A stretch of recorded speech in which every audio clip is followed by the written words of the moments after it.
तो wrong way of healing magic के episode 2 की शुरुआत में हमें दिखाया जाता है उसी कैसल और उसी किंगडम का सीन। तभी हमें उसातो का कॉटेज दिखाया जाता है, जहाँ पर हमें उसातो को भी दिखाया जाता है जो कि सोच रहा होता है कि मैं कल सच में अनदर वर्ल्ड में ट्रैवल कर चुका हूँ और ये कोई सपना नहीं है। तभी वो उसके पास उसके एलाइज को देखता है और वो उनमें से एक तभी उसातो को आवाज़ देता है और कहता है कि तुम्हारे दोस्त तुमसे मिलने आए हैं। तभी वो उसातो बाहर जाके देखता है तो उसके दोनों कॉलेज फ्रेंड्स उसे मिलने आए होते हैं। तभी वो ने के बाद उसातो उसके दोनों दोस्तों से मिलने जाता है जो कि बाहर खड़े हुए होते हैं। उसातो काफ़ी डिमोटिवेट होता है, इसीलिए काजुन किसान पूछता है कि क्या तुम ठीक तो हो। तभी उसातो बताता है कि मैं ठीक हूँ और आज से मेरी ट्रेनिंग शुरू होने वाली है। मुझे लगा नहीं था कि मैं सच में अनदर वर्ल्ड में आ चुका हूँ, मुझे तो ये बस एक सपना ही लग रहा था।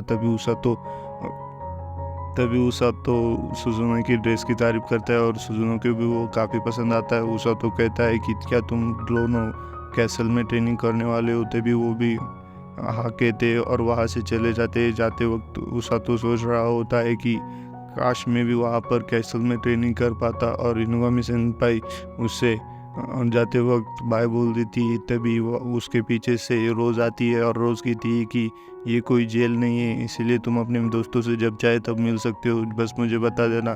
तभी उसातो झुककर उसे थैंक्स कहता है और उनकी ट्रेनिंग शुरू होती है। ट्रेनिंग की शुरुआत में वो उसे मैजिक सेंस करना दिखाती है और उसके आगे एक बहुत बड़ी बुक रख देती है जो कि जापानीज़ में लिखी थी और रोज़ उसे डिमन आर्मी के बारे में बताती है जो कि उनके पास वाला किंगडम है। और तभी रोज उस किताब में उसे एक ग्रिजली बेयर का भी फ़ोटो दिखाती है जो कि उस डिमन आर्मी के फॉरेस्ट में रहता है। उसकी ट्रेनिंग शुरू होती है। शुरुआत में उसे ट्रेनिंग में बस दौड़ना ही होता है, वो बस दौड़ता रहता है और उसके पैर दर्द करने लगते हैं। वो कहता है कि मैं और नहीं भाग सकता। तभी रोज़ उसके पैर पर एक मैजिक अप्लाई करती है जिससे कि उसके पैर वापस से ठीक हो जाते हैं और वो फिर से दौड़ने लगता है। इस बार वो स्क्वाड के साथ ट्रेनिंग करता रहा होता है, जहाँ पर उसके स्क्वाड के सारे मेंबर उसे छोड़कर आगे भागने लगते हैं। उसा तो उनके साथ 5 दिनों तक ट्रेनिंग करता है लेकिन वो कुछ भी नहीं कर पा रहा होता। दिन ब दिन बीतता जाता है और उसा तो ट्रेनिंग करता चला जाता है। इसी के साथ उसा तो काफ़ी थक जाता है और सोचता रहता है कि मैं यहाँ क्यों आया। तभी उसके हाथ में ग्रीन लाइट जलने लगता है और उसकी हीलिंग एबिलिटीज़ दिखने लगती है।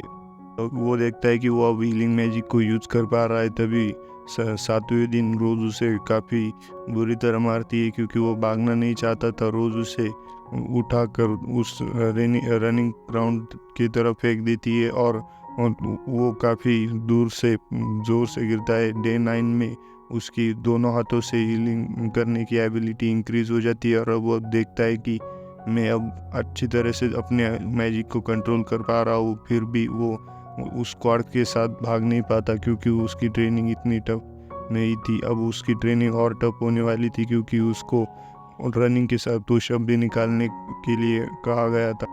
डे 11 में वो पुशअप निकालता है और वो 800 पुशअप निकालने लग जाता है क्योंकि वो जैसे ही थक जाता है तो उसकी हीलिंग एबिलिटीज़ उसे ऑटोमेटिकली हील कर लेती है और इसकी वजह से उसके मसल्स फिर से पहले जैसे हो जाते हैं और वो दर्द नहीं करते। अब वो वेट लिफ्ट करके दौड़ने लगता है। इसकी वजह से वो काफ़ी स्ट्रांग हो जाता है। तभी उसका टीममेट उसका लंच खा लेता है, इसलिए वो उसके ऊपर अटैक कर देता है और उसके पीछे दौड़ने लगता है जैसे नॉर्मली दौड़ते हैं। तभी नेक्स्ट डे का सीन दिखाया जाता है जहाँ पर उसके दोस्त उससे मिलने आते हैं और उनके रेस्क्यू स्क्वाड का एक मेंबर उन दोस्तों को उसातो के पास ले जाता है। तभी उसातो को ट्रेनिंग करते देख सभी के सभी वहीं पर चौंक जाते हैं और उसातो का फेस हमें दिखाया जाता है जहाँ पर उस किंगडम की प्रिंसेस और कमांडर आए हुए होते। उसातो के ऊपर एक बहुत ही बड़ा पत्थर रख के उसके ऊपर रोज़ बैठी हुई होती है और वो उसको पुशअप्स निकलवा रही होती है। लेकिन उसातो कहता है कि ये काफ़ी हल्का है, मैं हंसने के सिवा कुछ नहीं कर सकता कि आप इतने हल्के हो, मुझे लगा नहीं था। तभी वो कहती है कि क्या मैं हल्की हूँ, तो ठीक है मैं अभी तुम्हें दिखाती हूँ। तभी उसातो देखता है कि वो रोज़ उतर जाती है और एक पत्थर लेने चली जाती है जहाँ पर ऊषा तो कहता है कि मैंने ऐसा क्यों कहा। तभी रोज़ वो पत्थर लेकर आ जाती है और उसके ऊपर और एक पत्थर रख देती है, लेकिन ऊषा तो हार नहीं मानता और उन दोनों पत्थरों को उठाकर अपनी हीलिंग मैजिक को एक्टिवेट करके पूरी बॉडी में अब हमें उसका हीलिंग मैजिक दिखाया जाता है। और वो कहता है कि चाहे कुछ भी हो जाए लेकिन मैं हार नहीं मानूंगा। तभी उसातो को देखकर उसके दोनों दोस्त चौंक ही जाते हैं और उसके मसल्स के तरफ देखने लगते हैं। तभी उसके मसल्स देख के इनुगामी सेनपाई तो चौंक ही जाती है और सब के सब उसकी इंटेंस ट्रेनिंग को देखकर चौंक जाते हैं। और तभी कमांडर रोज़ का कॉलर पकड़ लेता है और उससे बोलता है कि तुमने ऐसा क्यों किया, तुम उसे इतनी टफ ट्रेनिंग क्यों दे रही हो। रोज़ कहती है कि अब तुम मुझे मत सिखाओ कि किसको कैसे ट्रेनिंग देनी है। अगर मैं चाहूँ तो तुम्हारे एक गुस्से में मुंह तोड़ दूंगी, इसीलिए मेरे शर्ट से हाथ हटाओ। तभी रोज़ कहती है कि ये तो बहुत ही बड़ी मछली मेरे हाथ फंसी है और इसे मैं ऐसे आसानी से जाने नहीं दूंगी। वो रेस्क्यू स्क्वाड का मेंबर बनेगा और तुम लोग मुझे नहीं रोक सकते। मैं चाहूँ तो पूरे किंगडम को तो इसी वजह से तबाह कर दूंगी, क्योंकि अगर तुमने मुझे उसातो को नहीं दिया, क्योंकि अब ये मेरे टीम में रहकर मेरा हीरो बनेगा।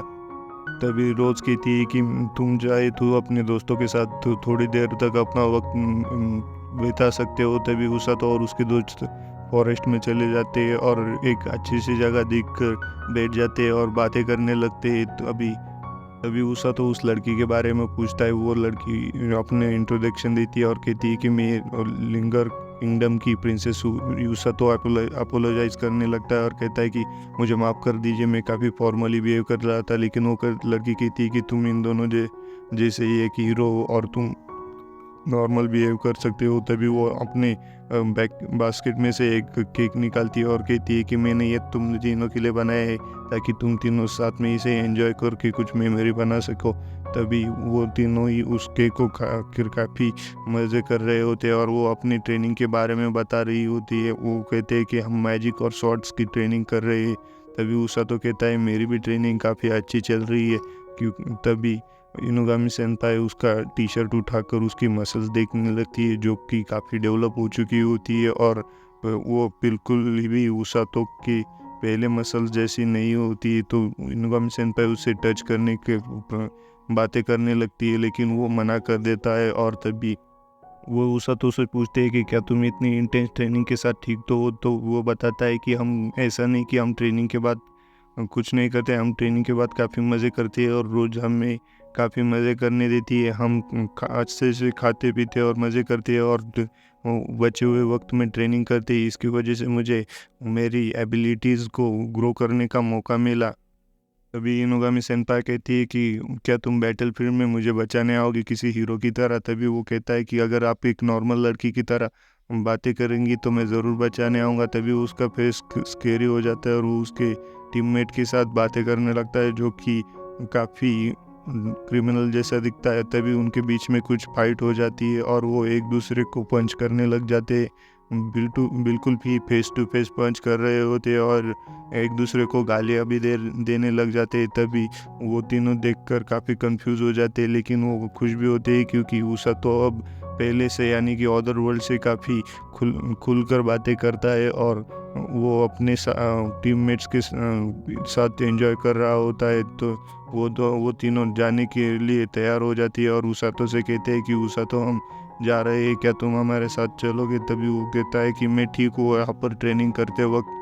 तभी हमें नाइट का सीन दिखाया जाता है जहाँ पर उसातो नहा रहा होता है और उसातो सोच रहा होता है कि इनुगामी सेनपाई बिल्कुल सही कह रही थी, मेरी मसल्स पहले से काफ़ी डेवलप हो चुकी है। और वह अपने खड़ा होकर अपनी मसल्स देख रहा होता है और सोच रहा होता है अपनी इंटेंस ट्रेनिंग के बारे में और कहता है कि मेरी ट्रेनिंग के वजह से मेरे मसल्स काफ़ी ग्रो हो चुके हैं और मुझे अब कोई पेन भी फील नहीं होता, क्योंकि मैं मसल्स को वापस से हील कर सकता हूँ। तभी वो रोज़ के बारे में सोच रहा होता है और कहता है कि थैंक्स रोज़, तुम्हारी वजह से मैं एक नया पर्सन बन चुका हूँ, जो कि मैं पहले कभी नहीं बन सकता था। अभी नेक्स्ट डे का सीन दिखाया जाता है जहाँ पर उसके मुंह पे कोई बैग आकर मारता है और हमें दिखाया जाता है कि ये रोज़ी थी, जो कि उसे बैग पैक करके लाई है और उसे बाहर जाने के लिए ले जा रही है। तभी सभी उसके तरफ देख रहे होते हैं और हमें एक गार्ड का सीन दिखाया जाता है जो कि काफ़ी पैनिक होता है और वो रोज़ उसे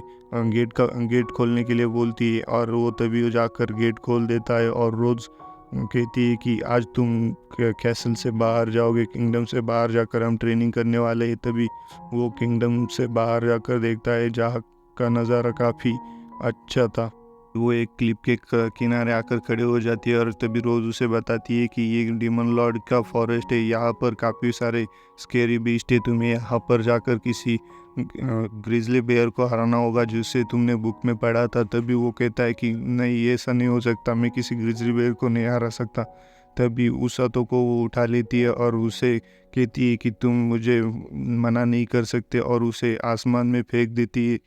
और इसी के साथ एपिसोड यहीं पर ख़त्म हो जाता है। वीडियो पसंद आए तो लाइक कर देना, चैनल पर नए हो तो सब्सक्राइब कर देना। Thank you for watching.